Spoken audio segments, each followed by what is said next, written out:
Hello everyone, kamusta na kayong lahat? Andito na naman ako para gumawa ng video. Right now, habang ako ay nag-video, kailangan kong magtrabaho at the same time kasi hindi pwedeng magkwento na lang tayo ng magkwento. Anyway, today is what? Today is December 5th. December 5, 10:30 a.m. Tuesday. What's the weather? 44 degrees today, and it's gonna be cold this week again. Sinusulat ko na yung date. Sometimes I cannot remember what day today, what time, you know.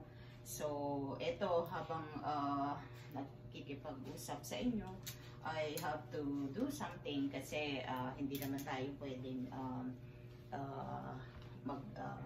nagtatrabaho pa tayo. So, kailangan maging multitasking tayo. Okay? Anyway, kung di pa kayo nag-subscribe, please subscribe, like, and sharing na rin para updated kayo sa mga video ko. Okay? So, hopefully, stay tuned. Thank you.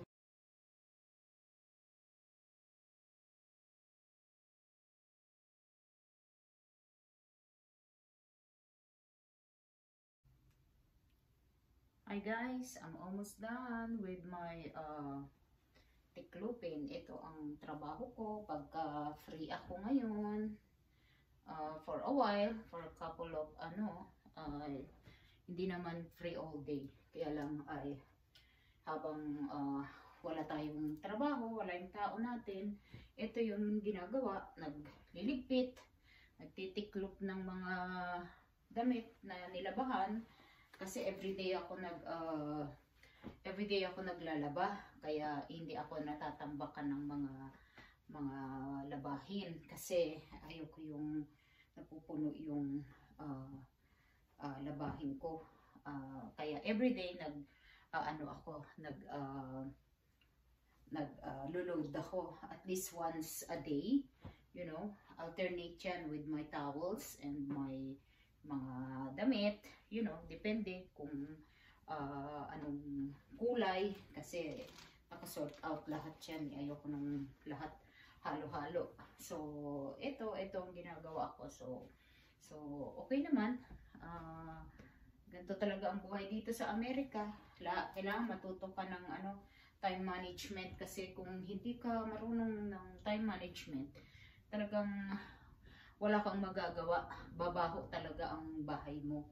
Pero ako, I'm trying not to, you know, matambak yung mga trabaho ko kasi ayoko yung puro kalat. So anyway, ito, dito ako ngayon sa bedroom namin. Nag-aayos ng mga damit na nilabahan ko. And then, naglaba uli ako kasi ako, pag naglalaba ako, hanger pa ako at the same time, pero dinadry ko siya ng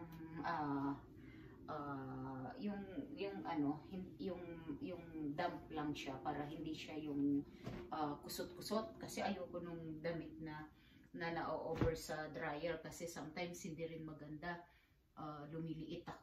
Lumiliit yung damit ko masyado pag masyadong luto sa dryer.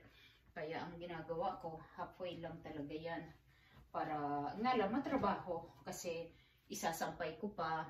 I remember my daughter before, pag tinuturuan ko siyang maglaba, sabi niya, "Mom, what's the point that we have a machine if you didn't use it for, you know, yung all the way ba na i-dry?" Sabi ko naman na. Because the reason halfway lang kasi hindi na sumisexy si mami dyan, tako. Kasi nagiging sumang ibos yung katawan ko pag super dry yung dry talaga all the way. Lumiliit yung mga damit parang sumisikip. Ako lahat ng damit ko sakto lang sa katawan ko. Kaya hindi ako pwedeng mag-dry talaga ng damit like totally dry kasi para bang nag-shrink yung mga damit. Parang nagiging square siya. So, I don't like that. Yung mga towels and mga bed sheets, you know, talagang dinadry ko yan all the way. Pero yung mga damit, not all the way, kasi especially yung mga hindi dapat i-dryer, kasi liliit yun eh. So, very particular talaga ako sa mga ganon. Tsaka lahat ng color, pag naglaba ako, isang color lang yan. Para ayoko yung hawa-hawa. Anyway, stop muna tayo dito at ako ay marami pang kailangan gawin. Okay? Hello everyone. I'm back. Tinapos ko lang yung mga ibang trabaho ko. So, nakapaglaba na ako, nakapagtiklop na ako, nakapag-trabaho na ako at the same time. So, I have another time and then go back to work again. So, ang topic natin, like I said, is all about worries. Kasi, like I said, I'm worried about my husband. Now, ang ginawa ko para matulungan ko din yung sarili ko na to worry is nag-research na naman ako ng mga couple of psychologists na para maintindihan ko, hindi ako like mag-worry na mag-worry. So, I just learn na yung worry sometimes it save your life, but sometimes hindi rin maganda. Kaya kailangan talaga lahat, everything is like balance. Kasi anyway, katulad ko, I'm always worried pagka nakita ko yung schedule ko is like para bang hindi ko alam kung anong gagawin ko sa schedule ko, but anyway, by the end of the day nagsusurvive naman ako. So napagod pa ako mag-worry, sometimes hindi na ako nakakatulog, you know, kasi ako very particular ako sa time. Gusto ko consistent ako sa time ko, kasi yan talaga ang pag may business ka, kailangan you learn how to, you know, yung time management, kasi if not, then mahihirapan ka talaga. So anyway, so tingnan nyo to, supposedly ang mga YouTubers talagang sometimes ang hirap, kasi ngayon ko lang nalaman na kung you're full-time, may full-time job ka and then you're doing this, it's a lot of work. But since pinaforce ko yung sarili ko to do this because of my what I'm experiencing right now, so I have no choice but to do something to divert my anxiety to para hindi ako lumala through depression. So anyway, talagang naaralan ko na talagang if you worried all the time, sometimes yung brain natin is na yan na-over na rin, nag-shrink na sila dahil sa sobrang anxiety mo, dahil na anxiety ka pero normal lang naman ang anxiety sa tao, kasi ang wala namang anxiety yung mga wala ng buhay. Pero yung hanggat merong kang buhay, talagang may anxiety, it's normal. But the thing is, you learn how to control your worries, you know. So ngayon I just found with my husband about, you know, what we're gonna do to our life. You know, he's working right now, but this morning still he's not in a good mood, because you know, syempre hindi mahirap talaga, hindi yun madali, especially sa mga taong katulad niya na hirap mag-cope sa pinagdadaanan niya. Yung coping mechanism niya is different from mine, kaya hindi yun madali. And according to the expert is like talagang take time, we cannot force them. Basta ang remind ko lang sa asawa ko, find a way to, you know, do something that you make you feel yourself good, you know. Kasi kung hindi mo gagawin, hindi mo pipilitin, magbi-build up talaga yan sa utak mo, and then it's not gonna be good for your health. So ayun lang ang nasabi ko. And then I told him, you know, once I receive my, you know, mga cameras that I order, pag kompleto na akong gadget, so we can, you know, go somewhere and do the activities, para excited din siyang maggawa, you know. So I don't care kako, I don't need to have a lot of money to enjoy my life, you know. Do whatever we can, and kung ano yung pwede natin gawin, kasi parang magkaroon din tayo ng kwenta dito sa mundo kasi siyempre ang feeling namin is like miserable kami, like useless kami dito sa mundo dahil sa nangyari. But actually it's all about choices. If you think that you're miserable, if you think that you're useless, then it's your choice. But for me, my choice is to to make it better and do something na makakatulong sa sarili ko. Kasi kung magpapadala ako sa lahat ng nangyayari sa buhay ko, talagang miserable na yung buhay ko. Wala na talagang mangyayari sa buhay ko. Kaya I am trying to do something to figure out what the best for us, what's the best for our future, and I'm not thinking about the future anymore. I'm thinking about my day by day na may maroon akong magawa dito na hindi ako useless sa mundo. Although yun ang feeling namin, like I said, kasi dahil nga dito sa mga pinagdadaanan namin. So good thing naman, mas maganda naman ang conversation namin na he's agree to do something.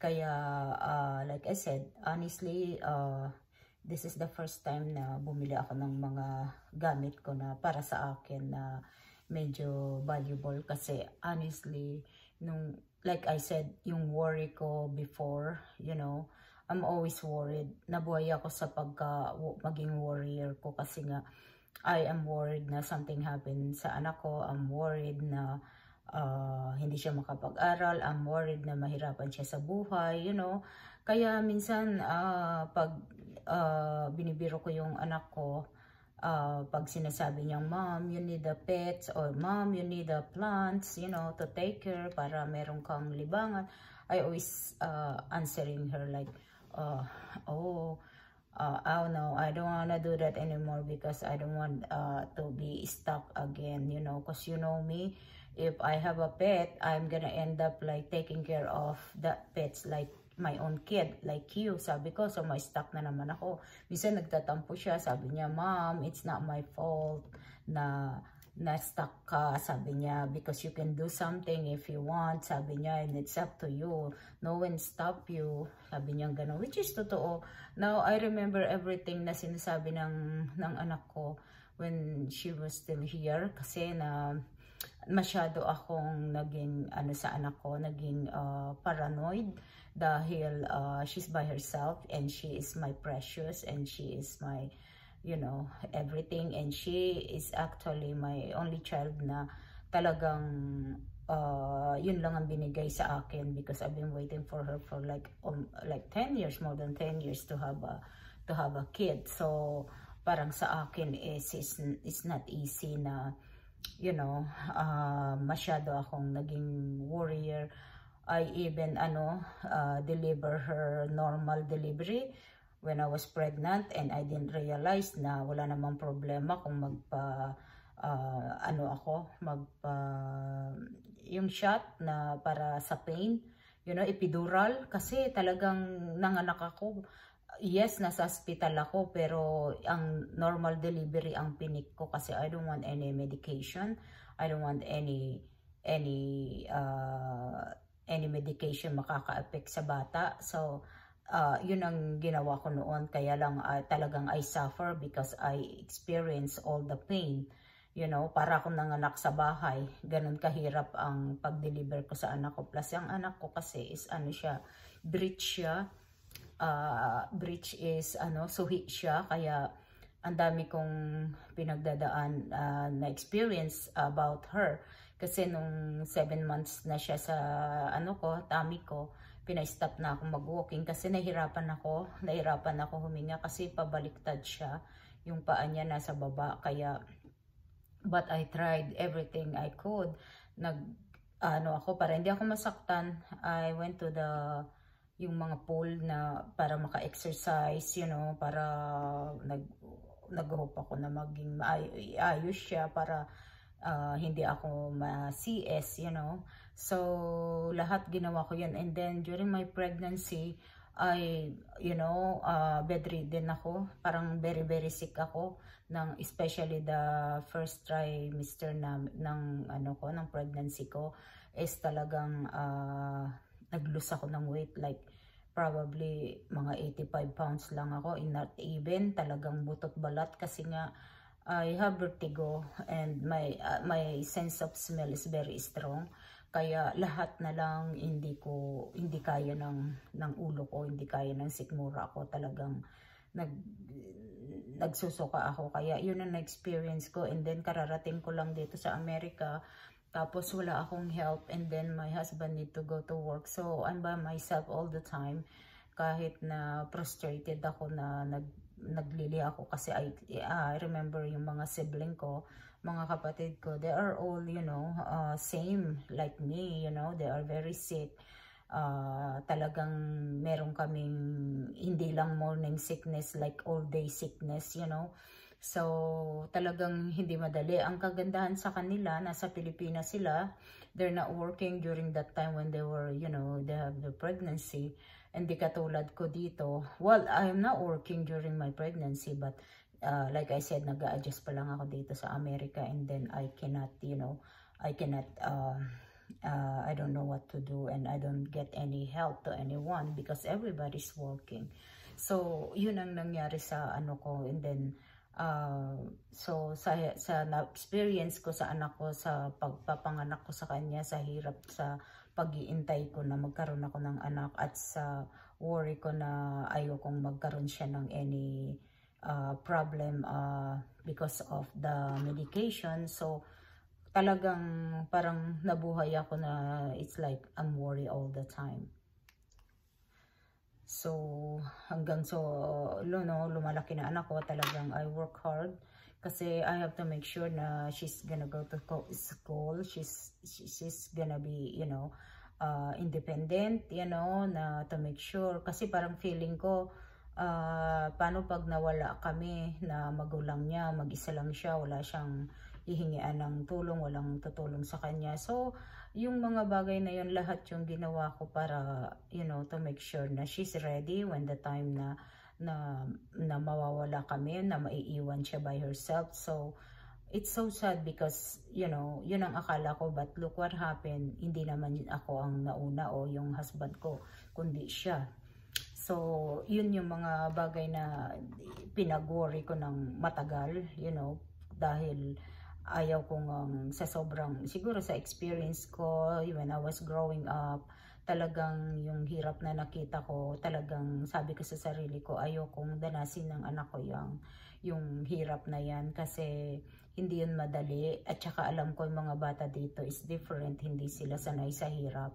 Kaya I'm trying na to do my best, to make sure na talagang makakapag-aral siya at matututo siya sa buhay, talagang, at saka yung I discipline her like, yung Filipino way, but hindi naman eksakto, kasi alam ko naman na dito rin siya, kailangan din niyang maging flexible. So basically ine-explain ko naman sa kanya yung mga way natin at way dito.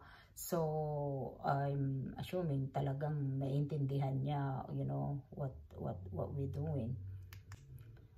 But anyway, nagawa naman lahat yun kasi since she was like started going to school, talagang to make sure na she's safe, talagang I managed to bring her to school, I drop her off and pick her up, until she finished her high school. Kaya talagang yun ang ginawa ko sa anak ko. Kahit na may client ako during that time, but pag time to pick her up, wala akong choice. Binibigyan ko ng instruction yung mga clients ko na in case, kasi you never know where you're outside. Hindi mo alam kung may stuck ka dyan or whatever. Tapos they are in the middle of their color, nakaprocess sila. So sabi ko sa kanila, kasi hindi ako aalis. Aalis ako kahit merong nakaprocess sa buhok, which is not good. Yun talagang kailangan wala ka sa andun ka during pinaprocess mo yung hair ng client mo. But I'm always giving them instruction na in case I didn't make it on time, kasi may timer naman ako. Pag tumunog siya, give me at least 10 minutes to 15 minutes, and then pag wala pa rin ako, then go ahead and wash your hair, kasi ayokong ma-burn yung hair nila sa chemical. So sa awa naman Diyos, hindi naman ako dumating sa point na ganun, kasi nakakarating naman ako on time. Kasi I rather, you know, I don't mind yung kung i-wash nyo yung ulo nyo, hindi nyo ako bayaran. I don't mind as long as hindi ako malate sa anak ko, kasi I can't. Kailangan mauna ako before the bell, you know, kasi I am so scared na something's gonna happen, na she's by herself, you know, maiwan siya doon nang wala siyang kasama, you know. Kaya yun yung mga bagay na it's really hard na talagang as a parent, na talagang napakahirap ng ganung situation. Anyway, worth it naman, at na ilang kagandahan ng you have time for your kid, kasi they know they are very good kid. They are hindi sila yung mga bata na makulit, na mas pasaway, you know. Hindi sila rough, kasi nasasaway mo sila, nasasabihan mo, na-explain mo sa kanila na hindi maganda yung mga ganun, na they are, you know, don't know how to behave, you know. So yun naman ang kagandahan. Kaya nakita ko naman ang anak ko, talagang na ano niya, may time kami na maturuan siya mag-aral lahat when she was in grade school, you know. Kaya kahit papaano, yung anak ko lumaki siya ng maayos, and then from elementary to high school, talagang nasa ano siya, nasa advanced class siya. So meaning nasa ano siya, gifted and talented. Hindi siya sa regular class, kumbaga mas advanced sila. So napili siya na isa sa mga ganun, and I'm so happy and blessed na, you know, isa siya sa napili. Nung una ayaw niya yun, kasi alam mo naman dito yung mga peer pressure, kasi iniisip nila pagka nasa gifted and talented class is mga ano sila, mga nerd, mga, you know, ganun kasi yung mga bata dito minsan, kasi they're not normal, kasi ganito ganito. Pero hindi, nung una she was so scared to go to that class. Sabi ko naman, anak, that's benefits for you. It's a very good benefits, kasi lahat ng magulang, lahat ng mga bata, they are aiming na maka-get in sa ganyang program. But you know, before, she's not very convincing, kasi hindi ko natatakot siya sa mga salita ng mga tao na, you know, pag andun ka nga, mga kayo, mga nerd kayo, kasi yung mga smart, kasi ganun ang sinasabi nila. Pero sabi ko, no, nainggit lang sila, kaya ganun, hindi sila nakapasok. Kaya tuwa-tuwa naman siya, kasi when she, well, you know, went to, anong grade ba siya nun? Nung high school siya, doon niya nakita ang difference ng nasa advanced class at saka yung nasa regular class. Kasi minsan sasabihin niya, Mom, I don't understand. Kasi they na-mix na sila pag high school na, wala nang. Kukuha ka na lang ng mga paisa-isang kung ano man yung advanced subject nyo, kasi tapos mo na yung mga inaral ng mga regular classes. So, sabi niya, Mom, one time the teacher said, pinagawa daw sila ng quiz na, you know, about something, essay. Sabi niya, Mom, it's very easy, but I don't understand why they cannot do it. Kaya yun, parang na-appreciate niya noon na napunta siya sa ganung program, kasi nakita niya yung difference. But anyway, siguro ganun lang yung anak ko, kasi actually ang anak ko when she was yung ibig sabihin, nakafocus siya sa aral niya, kaya mas naiintindihan niya na ng mas clear, you know, than before, na siyempre sa regular classes hindi kayo nagko-compete, walang competition, it's like everybody's, you know, the same. But anyway, same thing din naman dun sa may advanced class, kaya lang siyempre nile-level nila syempre yung ano ng bata, yung capable nila, capability nila. But anyway, so ganun ang nangyari sa anak ko, kaya natutuwa ako kasi nakita niya yung difference. Pero actually ang anak ko nung she was in high school, or ay kita ko yung anak ko parang easy lang sa kanya mag-aral. Hindi siya yung katulad ng ibang bata na they really focus on their, yung talagang seryoso sa aral. Nakita ko yung anak ko, alam ko na she can go more than that, but yun lang talaga yung gusto niya gawin, kasi she's always telling us that, Mom, actually nung before she go to high school, kino-convince namin siya mag-take ng klase dito sa isang magnet school na isa sa pinakamataas na level dito ng high school. But actually napili siya exam dahil iti-train na sila. Pero I can see her na ayaw niyang maka-get in sa ganung school. So ang sabi ko na lang sa kanya, just try to take the exam para meron ka lang idea kung ano yung sinasabi nila, bakit napaka-special nitong school na to, anong difference ng mga exams nila, bakit napakahirap pasukin. So nakinig naman yung anak ko, and then nung nag-open house sila, kasi sa TJ to, sa may Thomas Jefferson High School, one of the highest ng mga high school dito sa Amerika, buong Amerika yan. So anyway, nakita ko yung nag-open house sila kung para alam namin kung ano yung expectation namin about the student, and I saw that she is like tama yung anak ko, yung decision niya na hindi niya kailangan pumunta doon. Anyway, that's a very big opportunity sa mga bata na makapasok sa mga magagandang school like Harvard, Boston, yung mga ganong mga talagang magagandang school na university ng free. But the thing is, for her, it's not for her. Ayaw niya yung ganong buhay, gusto niya lang yung normal na life. So I let her, kasi marami talaga na po frustrate. Actually, I have a client na older yun sa anak ko na nakaget in sa school na yun, at saka siya, talagang matalino yung bata. But the thing is, nung pumunta na siya sa school na yun, syempre pareho sila ng level, so matindi ang competition.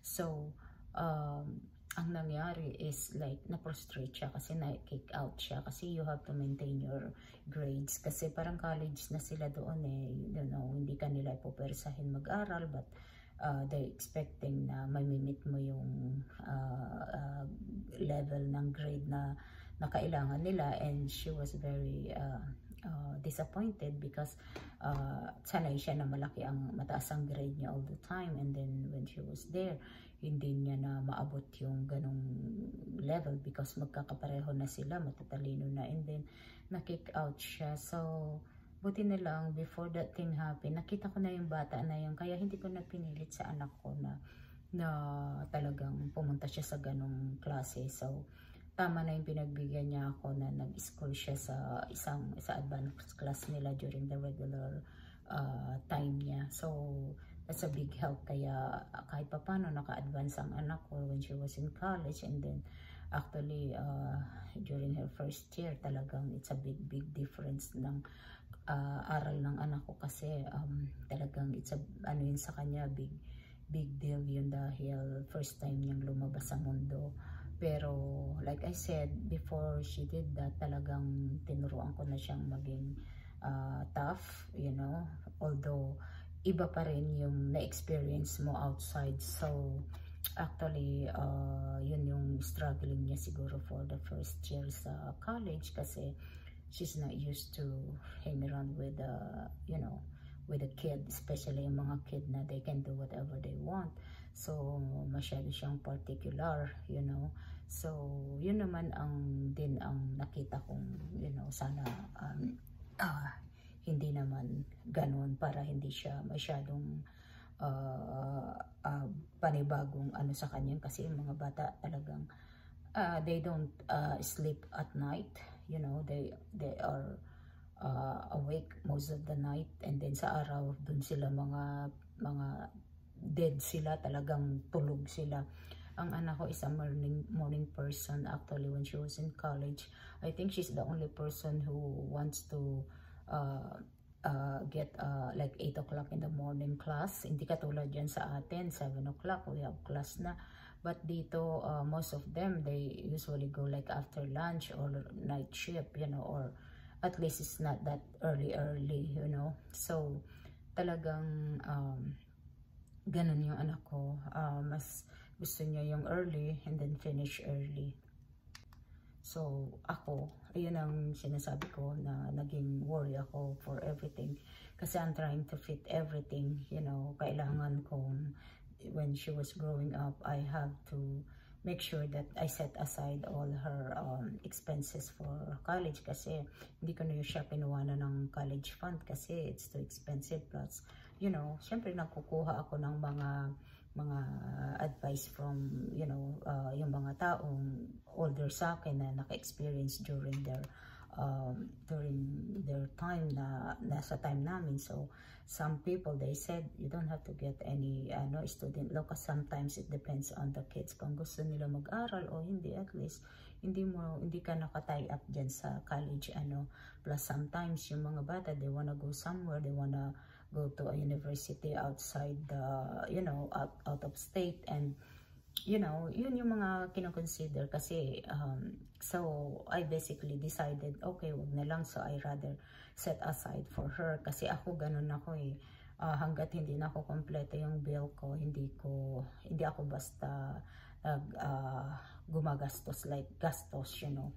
Kaya lagi na lang akong ready na to make sure na meron akong pang emergency, meron akong para sa anak ko if something happened to us, and then meron akong kahit pa paano ma-share ko sa Pilipinas, sa magulang ko, sa nanay ko, kahit pa paano, saka sa mga pamangkin kong ibang during that time na nag-aaral pa sila. Pero talagang hindi yun madali kasi kung i-squeeze mo lahat, talagang you're gonna get crazy sa dami. I used to work, you know, like early morning until midnight, you know, when I was young. Kasi I had to squeeze everything, you know. Kailangan ko makatulong, kailangan ko makapag-save para sa anak ko, kailangan ko ng emergency, kailangan namin for the future. Pero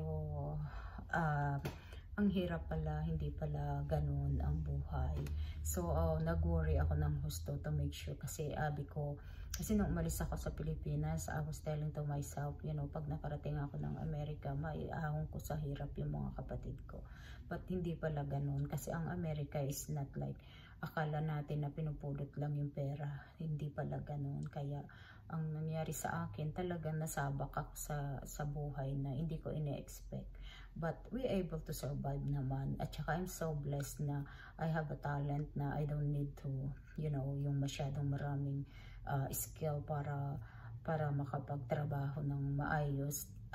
Especially kung hindi ka naman professional na nakapag-aral talaga ng mga degree. Ako naman, I'm a professional as a hairdresser, as a hairstylist. But the good thing, I was able to go back to school to get my license, you know. Kasi otherwise, hindi rin ako pwedeng magtrabaho ng ganito just like that. Kasi very particular sila dito. Talagang may board exam ang mga stylist dito.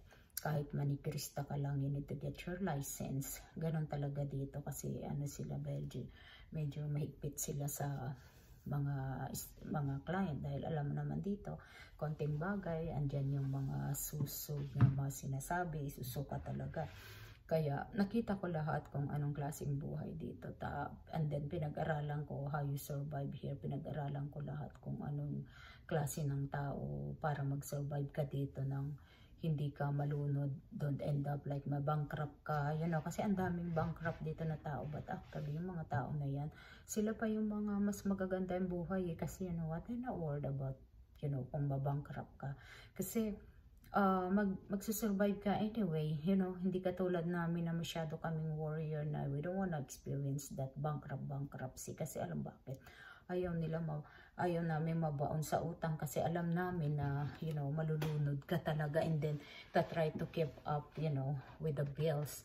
Kami, kahit na nag-recession and everything, hindi kami end up na mabankrupt kasi I already prepared, kahit na mag-recession pa or something, I have to make sure na meron kaming backup. Kaya, ganun ang ginawa ko. Kaya sabi ko, I already prepared everything, but sometimes it's good, like I said, ang pagka-war, sometimes they save your life, sometimes it's not. Kaya kailangan talaga balance lang, and don't worry too much, and then do whatever make you feel good, especially pag nasa ganitong age ka na, you don't have to worry about anything. Kaya ngayon, totoo lahat. Honestly, ako nabubuhay ako because of my daughter's memories. Kasi ang memory ng anak ko, ang dami-dami niyang tinuro sa akin na natutunan niya din, sa buhay. And then, she tried to help me to learn ng mabuhay ng calm lang. Yung hindi ako mag-worry, kasi marami akong kwento about my experience to my daughter when, yung mga time na ang dami niya in-explain sa akin. Kaya, pati yung ina-experience ko, meron siyang nabigay sa akin na magandang message, na kung bakit ako warrior. But anyway, hanggang dito na lang muna kasi I have to go back to work. So, I will, see you again next time. Please, kung hindi ka pa nakapag-subscribe, please do it, because I am trying to do everything I could, and hopefully, if I have chance to, mag-succeed dito sa ginagawa ko, maybe I will continue my daughter's dream na to help some people na nangangailangan. But for now, because I cannot, wala akong kakayanan na tumulong sa ibang tao. Moral support lang, at saka ito yung binibigay ko sa inyong example na what are you gonna do if you experience what I'm experiencing right now, na hindi natin kailangan mag-give up. All we have to do is find a way, figure out, how we survive. Kasi I believe when your time come, but if it's not your time, kahit anong gawin mo, hindi ka mawawala dito sa mundo. So, we rather enjoy our life. So, in case something happen na dumating na yung time limit natin, then, we did our best. We enjoy our life, especially our age, pag 50s ka na, kailangan talaga, ka na yan, pabalik ka na yan, all you have to do is enjoy your life.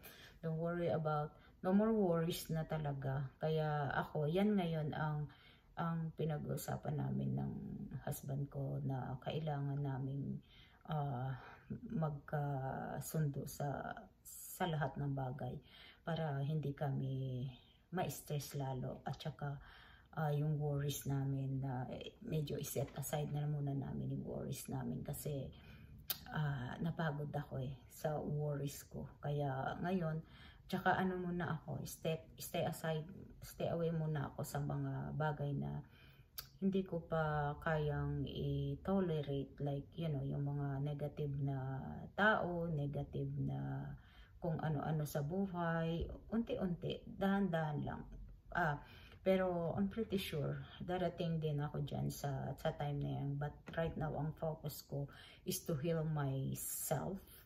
Yun muna. Kasi how you going to help someone if you cannot even help yourself? So, yun ang alam kong dapat, So ngayon, for now, till next time again. Okay, take care everyone, and enjoy while you can. See you next time. God bless us all. Thank you. Bye.